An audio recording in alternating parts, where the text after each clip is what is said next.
네, 정치연산 직설 시간입니다. 윤석열 정부 출범한 지 이제 6개월도 채 되지 않았습니다만 여러 가지 실종된 면모들을 보이고 있습니다. 공정과 상식의 실종, 또 약속의 실종, 집권 명분의 실종 등 국민들이 기대했던 여러 측면에서 많은 실망감을 안겨주고 있다라는 분석들이 나오고 있는데요.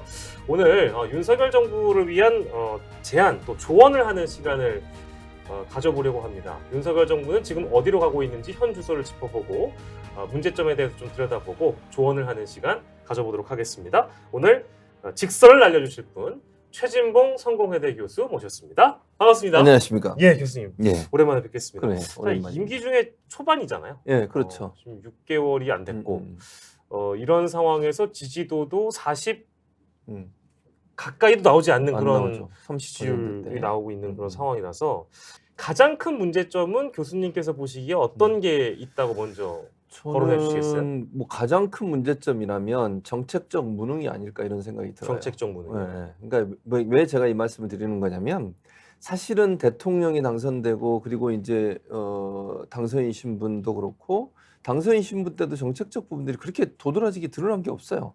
예를 들면 당선되고 나서 가장 논란이 됐던 게 대통령실 이전.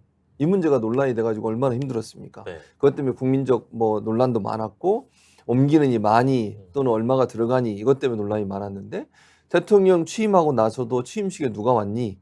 또는 뭐 김건희 여사 순방 관련해서도 민간인이 따라갔니 안 따라갔니 이런 문제들이 다 논란이 돼서 나와요. 그러면 네네. 대통령실 관련해서 또는 정부 관련해서 여러 이슈들 중에 실제적으로 정책적으로 눈에 띌 만한 어떤 성과가 아무것도 없어요. 실제로 예를 들면 만 5세 관련해서 또 논란이 돼 교육부 장관이 또 중간에 사퇴를 했잖아요. 네. 그다음에 뭐 보건복지부 장관 임명했는데 지명했는데 지명한 분 관련해서 여러 가지 논란이 있어가지고 2명인가 3명인가 또 낙마됐죠. 네. 이런 여러 가지 상황을 보면 그러니까 정책적으로 뭔가 새로운 정부가 비전을 보여주는 모습이 전혀 없었어요. 그러니까 국민 누구를 붙잡고 물어봐도 아무도 얘기를 못 할 거야. 대체 이 정부가 출범해 지금 거의 이제 60일, 60일이잖아요. 100일이 지나고 예, 예. 이제 120일 뭐 이렇게 돼가고 있는데 실제 그러면 그 기간 동안 한 게 뭐가 있지? 이런 얘기밖에 안 들리거든요. 그리고 했던 그런 거 수사밖에 없잖아요. 네, 수사. 이런 상황이라고 하면 새로운 정부가 출범하면 국민들은 대체적으로 뭔가 전 정부와 다르게 새로운 정책적인 어떤 대안이라든지 아니면 새로운 비전이나 이런 부분들에 대한 기대감이 있을 텐데 네. 그런 부분은 없고 국민의 삶은 더 어려워지고 지금 아시는 것처럼 물론 외부적 요인도 있습니다만 네네. 환율 높아지죠. 물가 높죠. 그다음에 뭐 집값 떨어지는 조짐 보이죠. 이런 상황이 되면 경제적 위기에 놓여 있어요. 이런 상황이 있다 보니까 국민들 볼 때는 이게 정말 무능하다. 어떻게 이렇게 정부 출범한 지 얼마 되지도 않는데 이런 일이 벌어질까? 이런 부분에 대한 실망감이 저는 크다고 생각해요. 정책적 무능이라는 표현은 그러니까 무능함이라는 거를 지지하지 않는 분들이 가장 1순위로 꼽는 예, 맞아요. 지점이기도 하고 그렇죠. 실제 최근에 그 경향신문에서 나는 왜 윤석열에게 등을 돌렸나 즉 찍었던 유권자들 중에서 실망했던 부분도 무능에 맞아요. 좀 초점이 맞춰져 있는 게 있습니다. 그렇죠. 그리고 더불어서 하나를 더 언급을 하자면 아마도 기대했던 부분 즉 공정과 상식이라는 측면 그리고 이전 대통령이나 이전 정부와는 달랐던 모습 좀 진실함 같은 거를 원했던 유권자들도 있을 그렇죠. 텐데 맞아요. 이제 무능함보다 진실하지 못한 모습에 실망을 느낀 유권자들도 사실 많았던 것 많죠. 같아요. 네. 그러니까 그게 뭐냐면 그러니까 윤석열 대통령한테는 이걸 이렇게 생각해 봐야 돼요. 조국 전 장관 문제가 있었을 때 그 사태 때도 가장 이제 사람들이 분노했던 지점이 뭐냐면 본인의 말과 행동에 일치되지 않는 부분에 대한 실망감들이 중도층이 등을 돌리게 하는 요소로 작용했단 말이죠. 네네. 근데 이걸 그대로 똑같아요. 저는 그렇게 봐. 무슨 말이냐면 윤석열 대통령이 대통령에 당선될 결정적 이유가 공정과 상식이라고 하는 기치예요. 공정과 상식이라는 기치로 대선에 임했고 그것 때문에 윤석열 대통령을 지지하는 많은 분들이 생겼고 중도 진영에서 그분들이 그쪽으로 지지를 하는 바람에 결국 네. 윤석열 대통령 당선이 됐어요. 네. 근데 실제 대통령이 취임하고 나서 보니 과연 이게 공정과 상식이 통하는 대통령실인가 이런 의문이 생기는 게 너무 많잖아요. 네. 아까 제가 언급해드렸던 것처럼 예. 극우 유튜버들이 취임식에 초대가 된다거나 네. 김건희 여사 관련해서 여러 가지 논란이 있는 부분이라거나 네. 또는 뭐 대통령실 이전 관련해서 496억인가요? 이것만 든다고 했는데 지금 뭐 민주당 주장에 따르면 1조 원 1조 이상이 넘는다는 들어가요. 그렇게 얘기고요. 얘기했잖아요. 과연 이게 공정한가? 네. 그리고 본인과 어쨌든 대선에 싸웠던 이재명 현 대표에 대한 수사는 적극적으로 하잖아요. 압수수색 200군데 이상 하고 그리고 뭐 그 대선 기간에 있었던 모든 논란들을 다 지금 그 수사를 하고 압수수색하고 재판에 넘기고 이런 일을 하고 있는데 김건희 여사나 최은순 씨 관련된 수사는 어떻게 되고 있습니까 지금? 대부분 무혐의 처리되고 혐의 없음으로 넘어가고 네. 이런 상황이 되잖아요. 이게 과연 공정한가? 네. 이게 상식의 관점에서 맞는 것인가? 네, 네. 이런 부분에서 국민들은 분노할 수밖에 없어요. 이게 예를 들어서 양쪽이 문제가 있었던 거죠. 대선 기간 동안 양쪽 다 문제가 나왔었어요. 네, 네, 네. 근데 그 두 가지 문제 한쪽은 아예 수사를 안 하잖아 지금. 음. 이게 과연 공정하게 느껴지겠냐는 거예요. 예. 한동훈 장관이 법무부 장관 됐는데 네, 네. 지금의 상황을 보면 사실은 윤석열 대통령 관련된 수사는 거의 안 하고 이재명 대표 관련된 수사만 이렇게 적극적으로 하는 이유 또 전 정부의 여러 가지 했던 정책적 부분까지 가져와 가지고 그걸 예. 또 감사를 하고 있잖아요. 네, 네. 감사원의 태도도 그래요. 이런 태도, 불공정한 태도, 너무 편파적인 모습 이런 모습이 국민들 볼 때는 이게 과연 공정한가? 네. 대체 상식이란 뭔가? 네. 아니 표절에 관련해서도 표절을 이것도 무슨 정치적으로 편향됐다고 저는 보지 않아요. 그거 검증했던 분들이 교수분들이잖아. 네, 네, 네. 그분들이 모여가지고 검증했는데 표절과 가깝다고 얘기했고 예. 실제적으로 보면 뭐 예를 들면 점집 블로그에서 다운된 복사해 오고 갖다 붙이고. 이런 게 있는데도 문제 없다는 거잖아 지금. 예. 그리고 그걸 보도한 언론사에 대해서는 압박을 하고 압박을 하고 예, 예. 이런 일들이 계속 반복되면 뭐가 공정이고 뭐가 상식이냐는 거예요. 국민을 볼 때는. 여기에 대해서 대통령은 심각하게 저는 생각해야 한다고 생각해요. 예, 제가 그 이제 이 직설 시간에 와주시는 전문가 선생님들께 매번 같은 질문을 드리는데요. 그러니까 문제점을 저희가 이제 어느 정도 포괄적으로 종합적으로 알아봤다면 결과적으로는 정치도 사람이 하는 일이고 네. 그 정점에는 지금 윤석열 대통령이 있습니다. 정책적 무능, 진실하지 못한 모습, 자신이 약속했던 공정과 상식을 지키지 않는 대통령의 태도 이런 어떤 방향은 그 개인의 초점을 맞춰보면 윤석열 대통령은 왜 그런다고 생각하세요? 저는 이렇게 생각해요. 기본적으로 정치에 대해서 몰라요. 정치를 모른다. 그러니까 이제 모를 수 있어요. 예, 왜냐하면 예. 본인 검찰에서만 생활하실 때 정치를 네, 한 번도 네, 해본 적이 없잖아요. 예. 그리고 갑자기 정치에 뛰어들어서 대통령까지 됐어요. 네. 모르는 거는 인정하고 본인이 도움을 받아야 돼요. 네, 네. 저는 그렇게 생각해요. 예, 예, 예. 그 말은 무슨 말이냐면 정치는 협상의 예술이고 상대가 있는 거예요. 그리고 협치라고 하는 게 없으면 대통령이 국정 운영에 상당히 큰 부담이 됩니다. 특히 여소야대는. 예, 예. 지금처럼 국회가 여소야대예요. 근데 지금 대통령의 행동을 보면 정치는 사라지고 수사만 남아있어요. 예. 이런 태도가 문제라는 거예요. 그러니까 저는 정치를 복원해야 된다. 자, 예를 들면 이런 거예요. 수사 좋습니다. 수사할 수 있다고 봐요. 네, 네, 네. 자, 수사하고 그것도 공정하게 해야 되지만 그거와 별개로 이재명 대표가 만나자고 하잖아요. 네, 저는 네, 네. 당장 만나야 된다고 생각해요. 그게 난 왜 안 만나는지 이해를 못 하겠어요.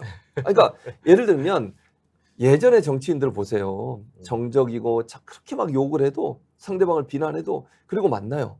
대화하고 네. 협조 요청하고 네. 그게 정치의 예술인 거예요. 네. 아니 지금 여소야대 국회에서 야당의 도움을 받지 않고 어떻게 정치가 이루어질 수 있겠습니까? 네, 네.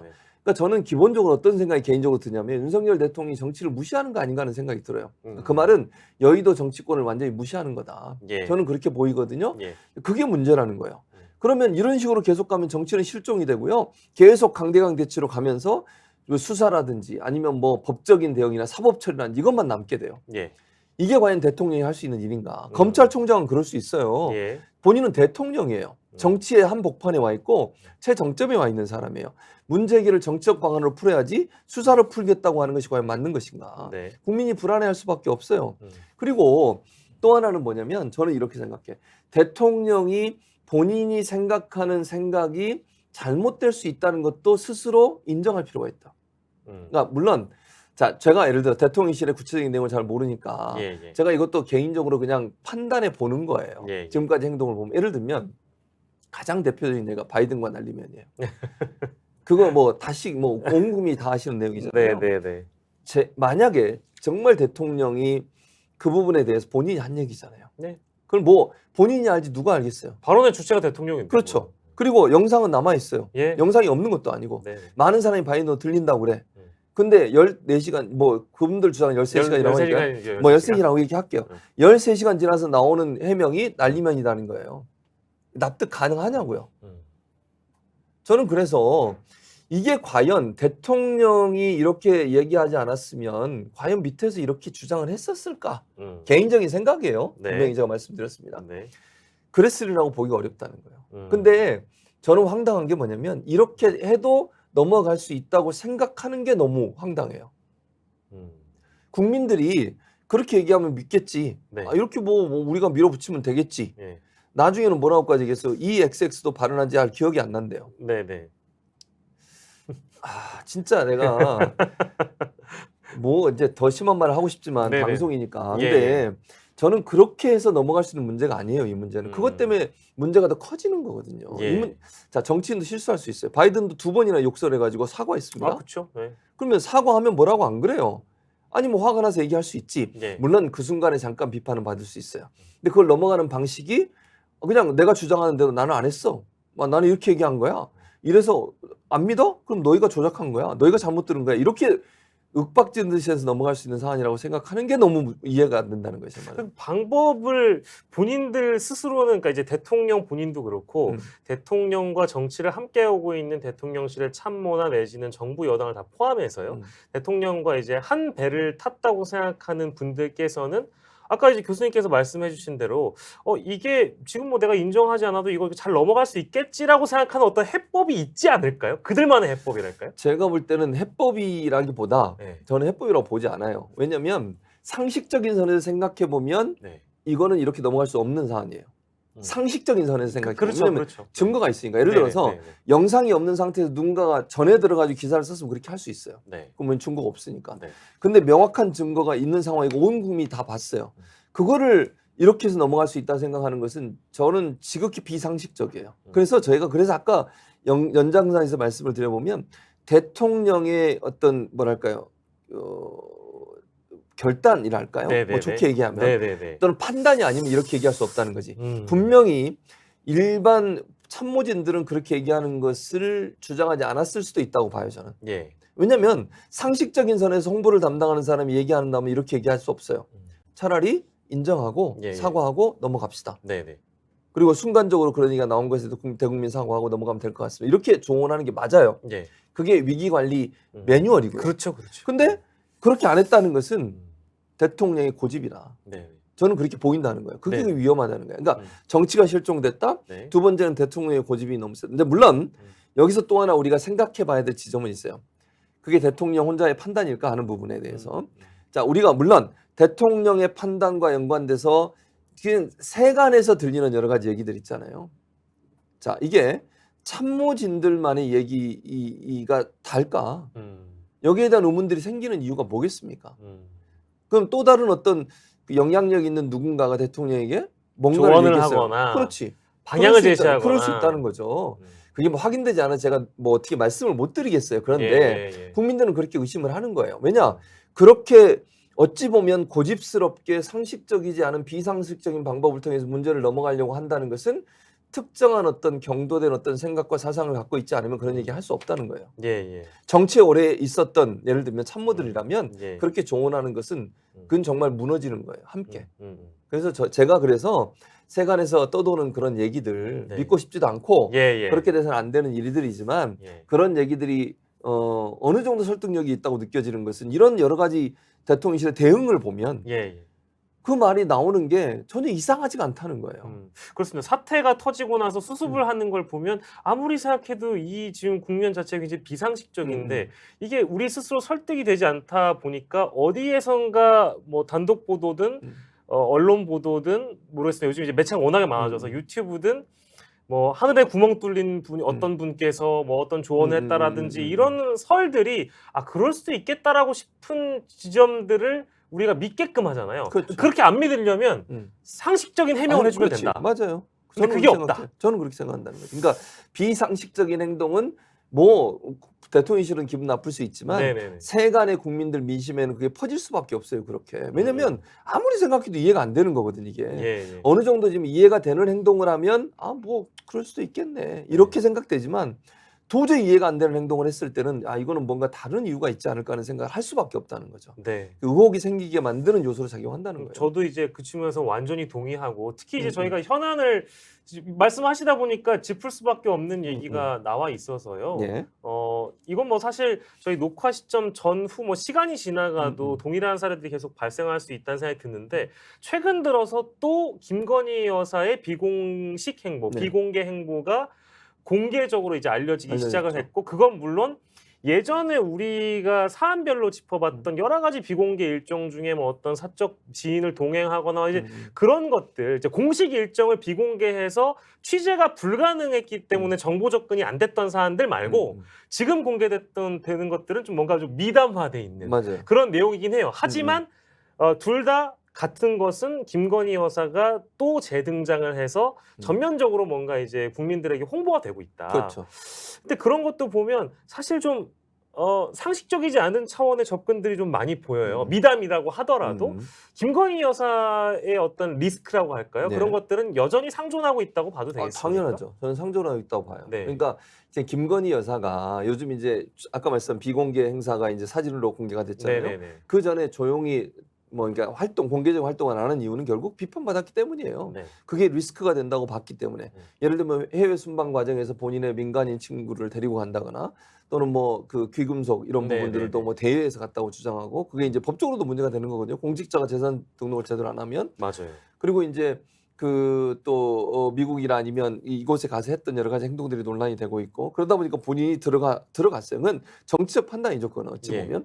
왜냐하면 김건희 여사가 등장하면 등장할수록 문제가 더 커지고 그것이 대통령의 지지율에 영향을 미친다고 하는 판단이 들었기 때문에 그렇겠죠. 예. 근데 이게 어느 정도 정책에 드러났다고 판단하니까 다시 나오기 시작해요. 근데 미담으로 이제 포장이 되는 거죠, 이게. 근데 그렇다고 해서 국민들이 한번 김건희 여사에 실망한 내용들이 바뀔 거냐? 저는 그렇게 보지 않아요. 자, 이렇게 나오면 국민들 어떻게 생각하냐? 아, 이제 물타기 하는구나. 뭔가를 물타기 하는구나. 그렇게 생각을 해요. 아니, 그러니까 왜냐면 너무 이게 꾸며진 얘기처럼, 그러니까 꾸며진다고 제가 얘기하는 건 뭐 봉사활동 안 갔다고 얘기하는 게 아니에요. 예. 일부러 봉사활동 가고 그걸 사진 찍어서 언론에 보도되게 만들고 이런 과정이 있었던 게 아닌가 이런 의혹이 든다는 거예요. 네네. 자, 몇 가지 제가 의혹을 제기해 볼게요. 예. 자, 안나의 집이라는 곳에 가서 봉사활동 하셨어요. 네네. 뭐 봉사활동 하는 건 좋은 겁니다. 좋은 일입니다. 저는 나쁘다고 생각하지 않아요. 근데 첫 번째는 그 신부님이 그 대표로 계신 신부님이 뭐라고 그랬냐면 몰랐다고 그래요. 그렇게 들으셨죠? 그 얘기? 예. 아, 뭐 옆에 있는데 봉사하는 동안도 몰랐다. 네네네. 저 건장한 남자하고 여성 두 분이 와서 일을 했는데 나중에 옆에 있는 분이 이분 모르겠냐 물어봐서 처음에는 또 몰랐는데 마스크 벗고 보니까 그래서 놀랬다. 자, 그러면 경호를 제대로 한 걸까요? 자, 대통령 부인이 움직이면 경호처에서 경호는 반드시 가야 됩니다. 예. 안 가면 안 돼요. 그럼요. 왜냐면 대통령 부인은 너무너무 중요한 VIP고 네. VIP가 어떤 일에 노출될지 아무도 몰라요. 거기 또 사람도 많은 곳이에요. 네. 뭐 이게 보안이나 이런 게 확보된 곳이 아니잖아요. 일반인들이 다 있는 곳이고 거기서 봉사하는데 경호처에서 안 갔다 그건 말이 안 돼요. 갔을 거고 경호처에서 갈 때는 가기 전에 그 조직의 모든 사람한테 알리지 않지만 대표나 책임자에게 얘기 안 하겠어요? 저는 한다고 봐요. 기본적으로. 그러니까 모든 사람한테 알리지 않더라도 그야말로 그 신부님한테는 알렸어야 돼요. 그게 정상적인 절차예요. 아니 예를 들면 대통령 부인이 방문해서 봉사합니다. 알고 계시고 우리가 경호를 이렇게 할 겁니다. 또 곳곳에 경호원들이 배치가 됐겠죠. 그럼 안 그랬다면 그게 큰 문제. 만약에 페이스북에 나온 대로 3명만 대동했다면 그건 진짜 큰 문제예요. 2명만 대동했다면 그건 진짜 큰 문제예요. 왜냐면 그러다가 만약 큰일 나면 어떻게 할 거예요? 어떤 일이 날지 아무도 몰라요. 그거는 경호가 정말 다 무너진 상태라고 봐요. 그렇기 때문에 저는 그러지 않을 거라고 생각해. 근데 그렇게 나와. 보도가. 그다음에 이 누가 찍었는지 사진이 지금 명확하게 나오지 않아요. 그 안나의 집에서 찍은 건지 아니면 대통령실에서 찍은 건지. 두 번째로 대통령실은 대체적으로 이 대통령 부인이나 대통령이 움직이면 반드시 사진을 촬영합니다. 공개하지 않더라도. 그건 기록에 남겨야 돼요. 대통령 부인이 어디를 갔다 또는 대통령이 어디를 갔다. B컷이라도 남겨놔요. 나중에 공개가 되더라도. 근데 이거를 지금 마치 언론에서는 그 안나의 집에서 찍어서 우연히 나온 것처럼 그렇게 지금 얘기가 되고 있단 말이죠. 이게 과연 맞는 거냐. 이것도 확인해 봐야 된다고 저는 생각해요. 그래서 저는 그냥 생각하기에 경호처에서 경호를 하러 갔다면 분명히 그 김신부님도 아셨을 거고 개인적으로. 근데 왜 모른다고 하셨을까라는 생각이 들고 만약 알리지 않고 갔다면 그것도 경호에 큰 문제라는 생각이 들고요. 두 번째는 사진을 촬영한 주체가 누구냐 이것도 밝혀야 돼요. 뭐 저는 이렇게 생각합니다. 뭐 대통령실 찍을 수 있다고 생각해요. 그럼 그냥 공개적으로 얘기하세요. 어떤 행보를 했고 이래서 대통령 홍보실에서 대통령 홍보실에서 이거 공개한다. 예. 언론에 공개했고 언론이 그걸 받아가지고 기사를 썼다. 예. 이렇게 얘기하면 되잖아요. 근데 마치 아무도 모르게 조용히 비공개로 가서 봉사했고 나중에 알려졌다. 그리고 시점도 애매해. 예. 대통령실에서 뭐라 하면 여름이라고 그랬어요. 여름. 8월 31일이라고 밝혔죠. 근데 그건 나중에 그런 거야. 네. 그러니까 처음에는 여름이라고만 얘기했다가 제가 예. 알기로 그 안나의 집에 김신분이 8월 31일로 얘기하지 않나 하는 생각이 들어요. 그 사진에 그렇게 돼 있지 않나요? 아, 그 페이스북에는 며칠 전이라는 표현도 그 들어가 며칠 전. 있고. 맞아요. 그러니까 헷갈리잖아요. 네, 맞아요. 그 올린 게 최근인데 며칠 전이면 8월이 아니잖아요, 일단. 그것도 좀 애매하긴 하죠. 그렇죠. 그리고 처음에 대통령실에서는 여름이라고만 얘기했고 김신부님 아마 제가 틀릴 수도 있습니다만 네. 8월 30일이라고 그래요. 네. 그래서 어쨌든 그리고 이제 왜 그게 논란이 되냐면 왜 시점을 그러면 다 다르게 얘기할까? 이것도 애매하잖아요. 네, 네. 이게 만약에 동일한 일이었고 모두 다 아는 얘기라면 다 시점이 다르게 나올 수가 없어요. 이런 여러 가지 상황을 봤을 때 네. 저는 이제 언론도 그래. 그거 만약에요. 언론이 그거 받아가지고 원하는 대로 써줬다면 정말 그건 언론이 잘못한 거예요. 그러면 안 돼요. 언론이 그러면 안 되잖아. 물어봤어야죠, 박영식 그죠? 앵커도 언론계에 계셨지만 예. 언론이 그렇게 보도하면 안 되는 거잖아요. 너무 묵묵히 설거지만 했다. 이게 너무 많아요, 보도에. 그게 말이 됩니까 그게? 정말 이해가 안 됩니다. 이거 원래 뒤에 얘기하려고 하고 남아있는 그랬어요? 아이템이긴 했는데 지금 언급을 주셨으니까 예. 그러니까 이제 이게 용비 어천가 수준의 기사들이 워낙에 많이 보이긴 했습니다. 특히 뭐 저는 이제 대통령과 관련된 보도보다 사실 김건희 여사가 비공개 행보를 했다가 뭐 대통령실이 사진을 제공해서 공개로 바뀌었다거나 아니면 이번에 등장했던 미담 기사 같은 경우도 마찬가지인데 이제 그런 것들이 기사화될 때 굳이 이제 언론들이 내거는 뭐 물론 다수의 언론이 다 그랬다는 게 아니라 이제 몇몇 언론들을 보면 묵묵히 쓰레기를 주워 묵묵히 정리해 네. 누군지도 몰랐다. 알고 보니 김건희. 이제 이런 어떤 제목들을 보면 뭐 제목 장사할 수 있겠지만 그게 과연 바람직한 걸까라는 이게 좀 안타까웠습니다. 언론이요. 그럼 이런 거잖아요. 지금 말씀하신 것처럼 그러니까 주관적 판단이 들어가는 어떤 말들을 쓰는 것은 대단히 조심해야 돼요. 특히 권력기관에 대해서는 더더욱. 네. 언론의 사명은요. 권력기관에 대한 견제와 감시입니다. 그게 주 업무예요. 네. 권력기관을 띄우는 것은 언론의 역할이 아니에요. 그건 대통령 홍보실에서 하는 일이지. 예. 대통령 홍보실에 보도자를 준다 해요. 그럼 준다고 합시다. 주면 받아서 자체적으로 취재해서 문제가 있는지 없는지까지 밝혀내야 돼요. 예. 그걸 그대로 받아서 기사를 쓸 거면 뭐하러 기자를 합니까? 기자를 할 이유가 없는 거잖아요. 홍보실이에요, 대통령실에? 묵묵히가 왜 들어갑니까, 거기에? 아니, 그 묵묵히라고 하는 말을 집어넣은 주관적 판단이 들어간 거잖아요. 예. 본인은 가봤어요? 안 봤잖아요. 사진만 받은 거잖아요. 그렇죠. 그 사진도 어디서 받은지도 몰라, 사실은. 그렇죠. 그런 거잖아. 그 사진 찍히기 이전에, 이후에 어떤 일이 있었는지 그 사람이 알아요? 몰라요. 묵묵히 했는지, 말을 하고 했는지, 딴 사람과 딴 짓을 했는지 누가 알아요, 그거를. 뭐 이제 아마 안나의 집 쪽에 있는 관계자가 묵묵히 설거지만 하셨다 뭐 이런 얘기를 했을 수도 있는데 네. 그랬다고 하더라도 저는 이제 일련의 이제 보도들을 보면서 뭔가 좀 약간 이걸 미화하는 미화하지. 거다. 네, 그렇게 보여요. 그게 좀 안타까웠다. 그러니까 저는 아까도 말씀드렸잖아요. 권력기관에 대해서는 네. 언론은 절대 권력기관과 가까워지면 안 돼요. 네. 그러면요 어떻게 견제를 하고 비판을 합니까? 네. 거리를 항상 둬야 돼요. 그리고 항상 비판적 관점에 접근해서 봐야 돼. 예. 그게 언론의 역할이에요. 이 미담 기사는 홍보에서 하는 거예요. 홍보에서. 그리고 그 사진 하나만 가지고서 이 모든 걸 추측해 가지고 묵묵히 일했다 뭐 정말 비공개로 했다 이걸 자기들이 썼다는 것도 이해가 안 되고 그 사진 어디서 입수했는지 하는 부분도 명확히 밝혀야 한다고 저는 생각해요. 그 어차피 교수님께서 그 사실 저희 준비해 놓은 주제보다 어떤 언론이나 미디어 환경 이런 거에는 더 큰 어떤 식견을 가지고 계시니까 얘기 나온 김에 그러면 대통령이 된 이후에 우리 한국의 언론이 대통령과 김건희 여사를 대하는 태도가 좀 많이 바뀌었다고 혹시 생각을 하십니까? 어떻습니까? 당연히 바뀌었죠. 많이 바뀌었어요? 그야말로 용비어천가예요. 아니 보세요. 대통령이 해외 순방을 가는데 기사가 뭐가 또 난 줄 아세요? 발찌를 뭘 찼다. 이런 기사가 엄청나게 많이 났어요. 그리고 예전에 당선이신 분에서 김치찌개 먹으러 간 적 있어요. 네, 그 네. 통인도인가 어디 그 옆에서. 예. 그 늪보 기사예요. 늪보. 가봤다. 거기 가서 먹어봤다. 맛이 어떻더라. 돈이 얼마더라. 이게 기사입니까? 이런 게 기사예요 대체? 난 진짜 이해를 못하겠어요. 아니 대통령 당선인이 가서 먹은 김치찌개집 가서 직접 먹어보고 맛이 맛 평가를 해. 대통령의 밥집. 네. 이게 뭐냐고요. 아니 네. 언론이라면 아까 얘기했잖아요. 비판과 견제가 제일 중요한 업무예요. 네. 그건 저널리즘의 기본 중의 기본이에요.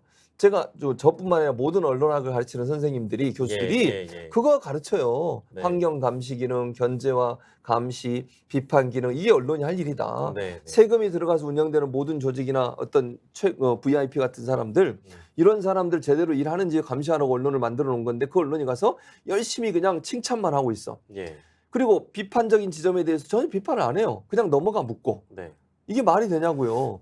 그러면 그건 어떨까요? 이제 말씀 주셨으니까 물론 저희가 얘기하는 거는 모든 언론들이 다 그렇다는 얘기는 그건 아니죠. 아니지만 예, 그런 보도의 행태들은 분명히 바로 잡혀야 되는 것이고 예. 실제 그런 보도를 하지 않는 즉 비판 기능을 잘 수행하려고 하는 언론들도 있습니다. 네, 있어요. 근데 대통령실에서 상당히 마음에 들어하지 않는 대통령이 미워하고 증오하는 언론사가 분명히 있어 보여요. 있죠.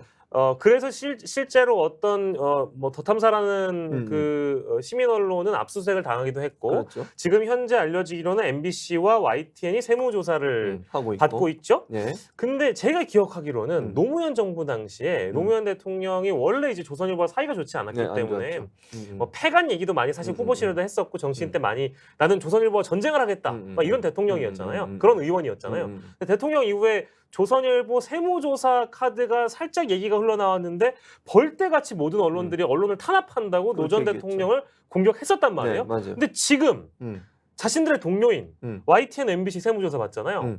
이거를 소위 보호하는, 편들어주는 내지는 뭐 비호까지라는 표현도 안 하겠습니다. 근데 어쨌든 같은 언론밥을 먹고 있으니까 이거에 대해서 왜 얘기가 안 나올까요? 정치적이어서 그런 거예요. 언론사가 언론으로서 역할을 포기한 거죠. 저는 그렇게 생각해요. 그러니까 그분들이 만약 언론으로서의 사명을 제대로 지키는 사람이라면 지금 박 앵커가 얘기했듯이 그 문제에 대해서 분개해야 돼요. 언론을 탄압하는 거냐. 그리고 MBC에 대한 이런 어떤 압박 이런 부분에 대해서 공동 대응해야 한다고 저는 생각해요. 만약에 본인이 그렇게 당한다고 생각해 보세요. 가만히 있겠어요? 근데 언론사 정치적이다. 그 정치적이에요. 그러니까 지극히 정치적이다. 기사 내용도 그렇고 지금의 MBC에 대해서 보면 MBC를 비판하는 기사를 써요. 그런 데서는. 그러니까 소위 보수 언론들은 MBC가 잘못했다. 자막을 안 집어넣었다. 예컨대 또는 이건 편파적이다. TBS 편파적이다. 이런 기사 쓰잖아요. 예전에 그 아까 말씀하신 노무현 전 대통령 시절에 조선일보에 대한 그런 엇박이 들어왔을 때는 그렇게 입에 거품을 물고 비판하고 언론을 압박하냐고 그러고 겁박 주냐고 그러고 그렇게 비판했던 사람들이 또 동일한 거의 비슷한 일이라고 저는 보이거든요. 저는 노무현 전 대통령보다 더 심해요. 훨씬. 왜냐하면 노무현 전 대통령이 세무조사 하지도 않았어요. 하려고 생각만 하고 말이 나왔을 뿐인데 그렇게 얘기했던 사람이 실제 세무조사를 하고 있고 또 MBC에 국민의힘 의원들이 버스 타고 대전에서 타고 가서 사장 나오라고 그러고 만나자고 그러고 면담한다 그러고 민영화시키겠다고 그러고 그것도 협박이지 뭡니까? 아니 그런 일들이 벌어지고 노골적으로 언론에 대해서 윤석열 대통령이나 대통령실이 정말 반감을 갖고 질의서도 보내고 이건 언론에 대한 압박이에요. 질의서를 어떻게 보냅니까? 대통령실에서 언론에. 그리고 저는 이제 또 바로잡고 싶은 게 하나가 있어서 이건 이제 교수님이 설명 주시면 좋을 것 같아요. 세무조사를 한다는 거 그냥 정기적으로 회사라면 다 하는 거다. 이게 뭐 이거 이렇게 민감하게 받아들일 필요 없다라는 항변을 하기도 하더군요.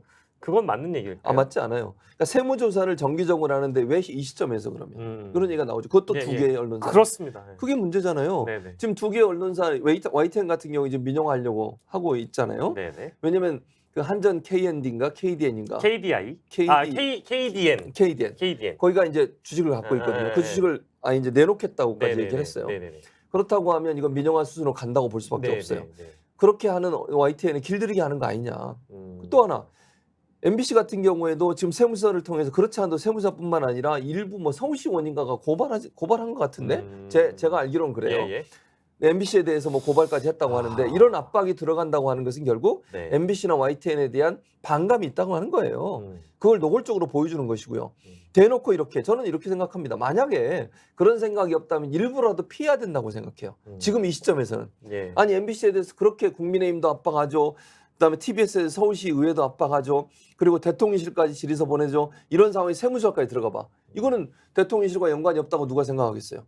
이런 상황이라고 하면 세무조사를 일부러 나중에 해야 되는 게 맞지 그러면 오해를 안 받으려면. 근데 지금 대놓고 하잖아요. 전방위적인 압박을 하고 있는 거예요 지금. 이게 언론에 대한 이 시각과 사상의 생각이 어떤 거냐면 언론도 우리가 압박하면 돼 이런 생각이 아니면 이런 행동 못 해요. 그리고 지난번에 그 방통위 심사위원들 그 종편 재승인 심사위원들 심사위원들까지 압수수색을 했어요. 휴대전화까지. 그분들은 교수들이고 일반인입니다. 공무원도 아니고. 그분들에 대해서 압수수색을 해요. 이게 말이 된다고 생각하세요? 그분들이 자체적으로 심사를 했고 심사하는 과정에 있어서 본인이 불법적인 일이 없다고 하는데 그게 예를 들면 이런 거예요. 그 심사도 그래. 심사는요 각자 개인이 하는 거예요. 그 심사는. 우리가 지난번에 제가 말씀드린지 모르겠는데 오해하지 말아야 될 게 저도 2014년인가 했어요. 정표원 재승인 심사를. 예. 이번에 2020년 건데 네네. 이런 긴 테이블 하나씩 줘요. 네. 심사위원 한 명당. 예. 그러면 이게 띄엄띄엄 떼어져서 그 제가 할 때 14명이었거든요. 심사위원이. 예. 근데 위원장 빼고 13명 심사를 하는데 예. 이런 게 13개가 있어요. 테이블이. 예. 의자 하나 있고 이렇게. 예. 여기다가 심사 자료 딱 쌓아놔요. 요 정도 돼요. 심사 자료가. 혼자 봐요. 하루 종일. 그 점수 매겨. 너 토의도 못하게 돼 있어. 옆에 있는 사람과. 예. 그리고 점수는 자기가 점수 낸 거 그대로 넘겨요. 근데 뭔 조작을 했다는 거죠? 난 이해를 못 하겠어. 그래서 그러니까 제가 했을 때도요. 방도 각각 한 명씩 쓰고요. 휴대전화도 뺏겨요. 그리고 다른 방을 방문 못 하게 해요. 룰이 그렇게 돼 있어. 수능 출제하시는 분들 가둬놓는 똑같아요. 거랑 똑같아요. 네, 그쵸. 일주일 동안. 예. 그리고 밥 먹으러 갈 때도 그 보안 요원들이 밖에 지키고 있어요. 뭐 나가지도 못하게. 그 정도로 하는 거예요. 밥 먹으러 갈 때만 같이 이동해. 인솔해 가지고. 예. 그런데 무슨 나는 그 조작을 했다고 그래서 나는 이해를 잘 못하겠어요. 어떻게 조작이 가능한지 그게. 그러니까 예를 들면 자기가 처음에 점수 맸다가 왜냐면 일주일 동안 그걸 보거든요. 계속. 예. 제가 할 때 세계 방송사를 했거든요. 네. 그럼 일주일 동안 그거 계속 보면서 점수를 매겨. 그러다가 처음에 보고 나중에 또 추가적으로 인지된 게 있을 수 있잖아요. 예. 그럼 점수를 바꿀 수 있어요. 예. 근데 제가 할 때는 예전에는 제 기억으로는 예. 지금 제 기억이 틀릴 수도 있지만 점수를 이제 종이 한 장 평가표가 있잖아요. 평가표에 적었다가 틀리면 이거 없애버리고 네. 새로 정표에다 새로 적을 수도 있어요. 예. 근데 이번에는 그 룰이 그렇게 돼 있다고 제가 들었어요. 이건 예. 들은 건데 예. 이걸 아예 없앨 수가 없는 거야. 그럼 첫 번에 적었어. 첫날 적었어 점수를. 그럼 정정도 안 되네. 정정을 할 때 그래서 끊고 하는 거야. 이렇게 사인하고. 근데 이걸 문제를 삼았대요. 제가 알기론 그래요. 정정한 거를요? 네, 그게 이 정정이 문제다. 이래서 조작이라고 얘기하는 거야. 제가 알기론 그렇게 알고 있는데 어쨌든 이게 조작이라면 그것도 말이 안 되는 거지. 룰이 예를 들면 이 시험지 한 장에 모든 걸 해야 되고 바꿀 수 없다. 이렇게 정해져 있으면 바꾸려면 자기가 끊고 사인하고 도장 찍고 거기서 점수를 적는 거예요. 새로. 장불입도 아니고 무슨 그거를 조작이라고. 그래서 내가 이해가 안 된다는 거예요. 그게. 그래서 이런 일들을 그게 이제 TV조선 문제 때문에 그런 거잖아요. 예. 왜 그러면 특정 언론사에 대해서 이렇게 할까? 윤석열 정부는. 예. 그것도 이해가 안 돼요. 뭐 제가 더 이상 말씀 안 드려도 시청자분들은 다 이해를 하실 텐데 네. 이런 태도가 과연 공정한 건가? 네. 그러니 예를 들면 이런 그 보수 언론사들이 왜 그러면 윤석열 정부나 윤석열 대통령에 대해서 또 김정은 여사에 대해서 이런 기사를 쓸까? 어느 정도 유추가 되지 않습니까? 공생관계가 되는 거예요. 공생관계. 이게 이제 처음에 얘기했던 그 대통령 개인에 대한 얘기로 이게 계속 이렇게 반복되고 돌아갈 수밖에 없는 것이 결과적으로 지금 저희가 이 논의 언론에 대한 얘기를 하는 것도 대통령이 원하는 것만 보고 싶고 네. 듣고 싶어 한다는 참모들의 어떤 이런 언급이 누군가에게 또 전해지거나 그렇게 되면 그러니까 이제 이게 가장 쉬운 예로는 그랬다는 거 아닙니까? 이제 그 해외 순방 나갔을 때 김은혜 홍보수석이 해명 잘못한 거 가지고 경로를 하셨다고 그러고 그리고 저는 더 황당한 게 윤석열 차 그림 가지고 김은혜 홍보수석을 깼다는 거예요. 네. 저는 이제 그런 전언들이 너무 좀 뭐랄까 이거는 대통령이 아무리 보고 싶은 것만 보고 싶고 듣고 싶은 것만 듣고 싶은 세상이 아니잖아요. 그렇죠. 민주주의 사회에서 안 돼, 그게 표현의 또. 자유가 있는데 당연하죠. 근데 언론을 예를 들면 아까 표현하신 대로 겁박을 하거나 네. 세무조사를 해서 어떤 입맛에 맞는 보도를 듣고 싶고 보고 싶어 하는 걸 누군가가 옆에서 도와주고 있다? 그렇게 만들려고 계획하고 있다? 이런 상황으로 나아가면 대통령이 처음에 언급했던 자유 그건 어디로 간 겁니까? 없어진 거지. 그러니까 말만 하는 거예요. 그러니까 이런 거잖아. 지금 말씀하신 그 두 가지 사례를 예를 들어볼게요. 네네. 그런 상황이 되면 어느 참모가 조언을 할 수 있겠어요? 그러니까 조언할 분위기가 안 되죠. 안 되지. 그럼 누구 조언만 듣겠냐고. 이 결론 다시 이렇게 돌아와요. 그러네요. 그러니까 누구라고 제가 말씀을 못 드리겠는데 만약에 옆에 있는 참모들이 뭔가 얘기를 했는데 뭐 까였다. 네. 예를 들면 완전히 무시를 당하거나 아니면 혼이 났다. 네. 그럼 다시 얘기할 수 있겠냐고요. 절대 못해요. 못하죠. 절대 못하죠. 그런 분위기가 형성돼 있다. 대통령실에 만약에 네네네. 이것도 이제 추측의 영역이니까요. 네네네. 만약에 그런 분위기가 형성돼 있다고 하면 이거는 대통령에게 말이 먹히는 사람 한두 명에 의해서만 이게 국정이 운영되는 꼴이 돼요. 이게 얼마나 위험하냐는 거야. 그 사람이 어떤 판단을 하느냐가 결국 국정 운영에 어떤 주류를 형성하게 되는 거잖아요. 정말 위험한 상황이에요. 근데 문제는 지금 하는 행동들이 해명들이 네. 거의 그렇게 이해될 수밖에 없는 비상식적인 내용이 너무 많다는 거야. 그 소수의 사람들이라고 하시니까 이제 여러 사실은 저도 뭐 오며 가며 듣는 여러 가지 설들이 있습니다. 그래서 실제 소수의 사람들이 모여서 대통령에게 듣기 좋은 말만 일단 하고 원하는 대로 해주고 뒤에 가서는 자신들만의 어떤 국정 플랜이나 기획과 계획을 가지고 어떤 원하는 방향의 로드맵을 짜고 있다라는 설도 있거든요. 예. 그래서 저는 이제 궁금한 게 이제 교수님께서 그런 이제 소수의 사람들 이제 진짜 나쁘게 얘기하면 간신일 수도 있습니다. 대통령에게는 이제 아첨만 하고 그렇죠. 뒤돌아서서 자기 권력 챙기기에 바쁜 사람들. 맞아요. 그 핵심적인 사람들은 이 지금 시점에서 누구라 누구? 다 얘기할 수 없죠. 다 할 수 없는데.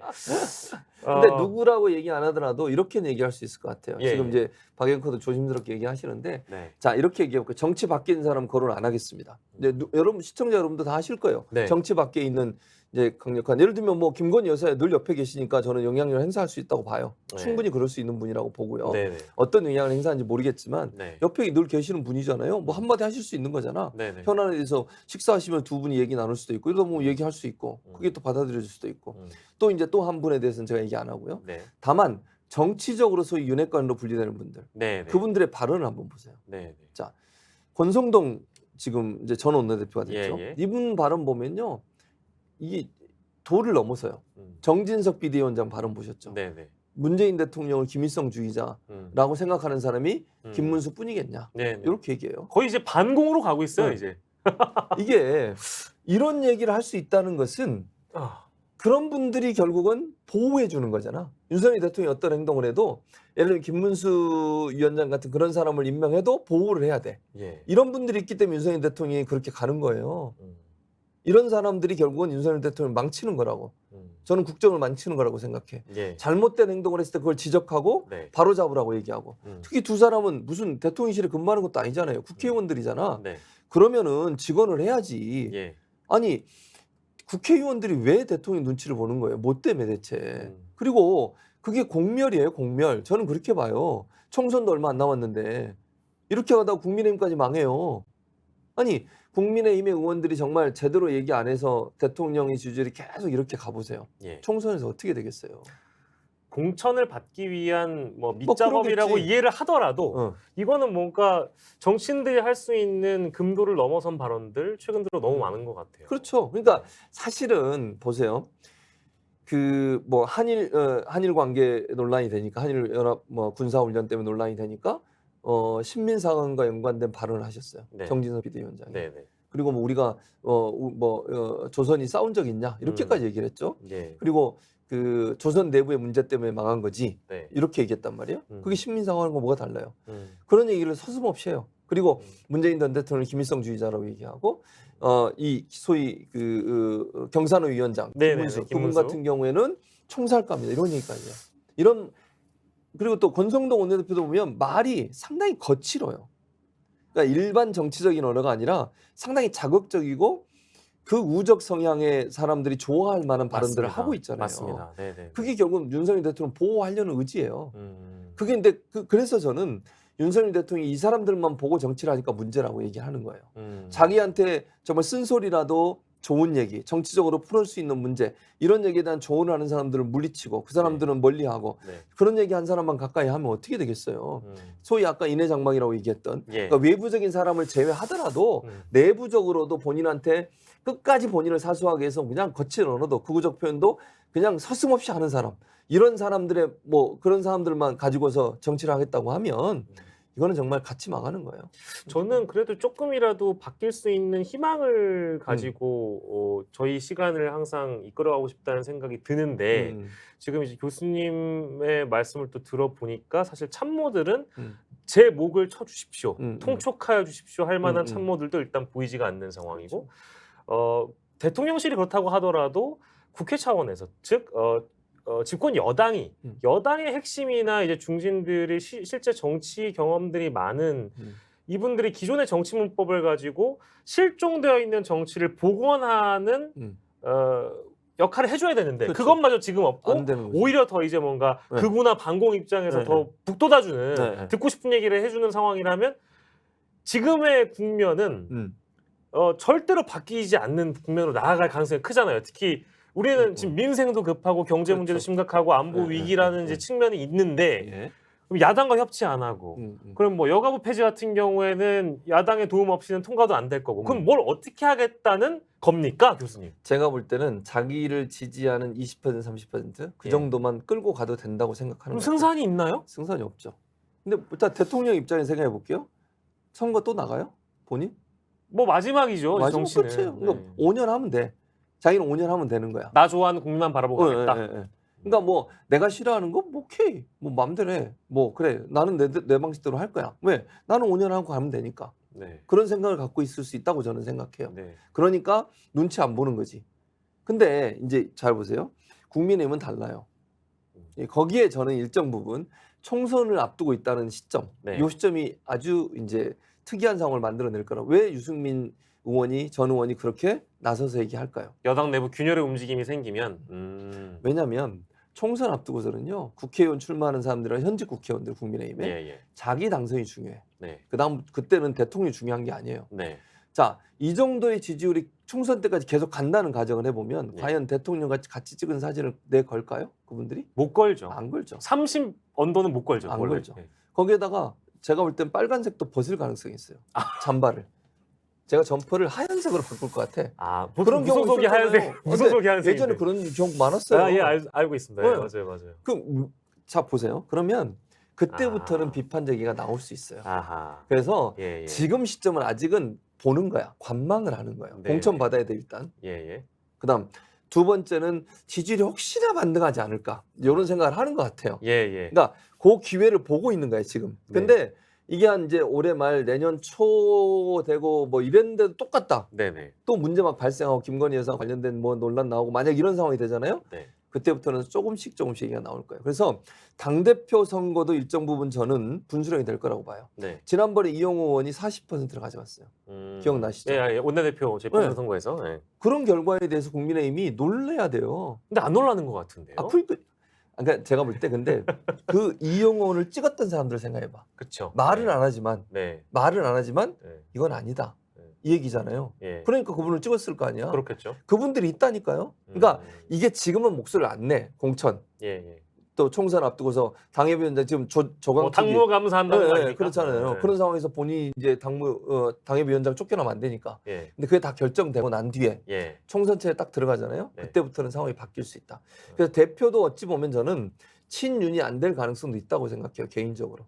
그게 뭐 예를 들면 그 소위 그 비윤계로 또는 지금의 상황을 걱정하는 마음속으로 겉으로 말은 못하지만 이분들이 반란을 일으켜서 이대로 우리가 가면 안 된다. 당도 망하게 된다. 그러니까 당은 똑바로 가야 된다는 생각을 해서 강성은 아니지만 비윤계를 뽑을 가능성은 저는 있다고 봐요. 그러니까 유승민 의원은 아니지만. 그러니까 유승민 의원은 아닐 거예요. 왜냐하면 어떻게든지 친윤은 유승민을 낙마시킬 거예요. 어떤 방법을 동원해서라도. 여러 가지 방법이 있을 텐데. 그러나 그 사이에 비집고 나온 누군가. 그러니까 예를 들면 좀 친윤계 색깔이 약한 사람을 선택할 가능성은 저는 있다고 봐요. 그리고 이제 당이 만약에 막판에 가서 정말 지지율이 계속 안 오르고 20% 30% 초반대 계속 머물러 있잖아요. 그러면 이제 반대 목소리가 나오기 시작할 거예요. 저는 그렇게 생각해요. 그리고 그때 정계개표 일어날 가능성도 있다고 보는 거예요. 맞아요. 그렇게까지 보면 지금의 이 상황이 계속 갈 거 아니야. 총선을 앞두고서. 그건 아직은 미지수다. 그러니까 약간의 변동은 일어날 수 있다. 다만 올해 말 내년 초까지는 이 분위기로 갈 거라고 생각해요. 저는. 조광특위 끝나고 당협위원장 임명될 때까지는 숨죽이고 있을 거예요. 본인이 자리를 지켜야 되니까.